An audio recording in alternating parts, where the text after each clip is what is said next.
Hi guys, ഇന്നത്തെ ഒരു update, ഒരു കിടിലൊരു അപ്ഡേറ്റ് ആണ്. കുറച്ച് നാളിന് ശേഷമാണ് ഗ്യാപ്പ് ഇറങ്ങി. എനിക്കൊന്ന് ഒരു 1 month ആയിരുന്നു. നിങ്ങൾ ക്ഷമിക്കുക. ഈ കൂലിയുടെ ട്രെയിലർ ഞാൻ കണ്ടിരുന്നു.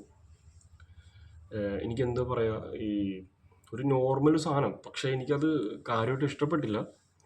അതിൻ്റെ കേസ് ഞാൻ പിന്നീട് പറയാം. പക്ഷേ ഇത് വിക്രം, അതായത് ലോകേഷിൻ്റെ പടം വിക്രം, അതിൻ്റെ ഒന്ന് 7 എഴുത്ത് വരൂലെന്നൊക്കെ പറഞ്ഞ് കുറച്ച് ഗമ കളിക്കുന്നുണ്ട്. ഈ പടം ചെയ്തേക്കുന്നത് ലോകേഷിനെയാണ്, ഈ വിക്രം ചെയ്തേക്കുന്നത് ലോകേഷിനെയാണ്. രണ്ടും പുള്ളിയുടെ പടം തന്നെയാണ്. പക്ഷേ നിങ്ങളൊരു കാര്യം ശ്രദ്ധിച്ചാൽ നിങ്ങൾക്ക് മനസ്സിലാവും, പവർ ഹൗസ് എന്ന് പറയുന്ന സാധനം, വെടിക്കെട്ട് സാധനം ലോകേഷ് കൊളത്തി വെച്ചിട്ടുണ്ട്. ട്രെയിലറിലോ അത് കാണിച്ചിട്ടില്ല. എന്താണെന്ന് അറിയുമോ, എക്സ്പെക്റ്റ് ചെയ്യാണ്ട് നൈസായിട്ട് പോയി കണ്ടു കഴിഞ്ഞാൽ നമുക്ക് അതിൻ്റെ ഒരു സംഭവം കിട്ടും. ഗമ കളിക്കരുത്.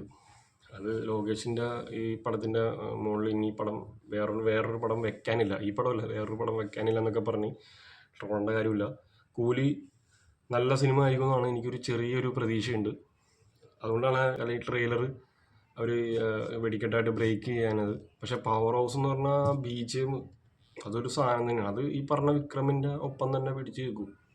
ഇപ്പോഴത്തെ ട്രെൻഡ് വെച്ച് നോക്കുമ്പോൾ അത് വേറെ ലെവൽ സാധനം തന്നെയാണ്. അതിൻ്റെ വേറെ ഒരു ലെവൽ സാധനമാണ്. നമ്മളിപ്പോൾ ഈ ജനനായകൻ മറ്റേ വിജയുടെ ഇനി ഇറങ്ങാൻ പോകണം, അതിൽ കണ്ടായിരുന്നു, എനിക്ക് ഒട്ടും ഇഷ്ടപ്പെട്ടില്ല. പക്ഷേ ഇത് വേറെ ഒരു ഇതിലാണ് അതിൻ്റെ ഇത് പിടച്ച് വച്ചേക്കണത്, അങ്ങനെ തന്നെ പറയും. അപ്പോൾ ഇത് പറയാൻ വേണ്ടിയാണ് വീഡിയോ ഇട്ടത്. ഇനിയെങ്കിലും നമ്മൾ കമ്പയർ ചെയ്യുമ്പോൾ അത് ഈ ഡയറക്ടറിൻ്റെ 2 പടം തന്നെയാണ്. വിക്രമാണ് ശരി, ഇപ്പോൾ ഇനി ഇറങ്ങാൻ പോണ കൂലി. അപ്പം ഇനി ഗമ കളിക്കല്ലേ ഗായ്സ്.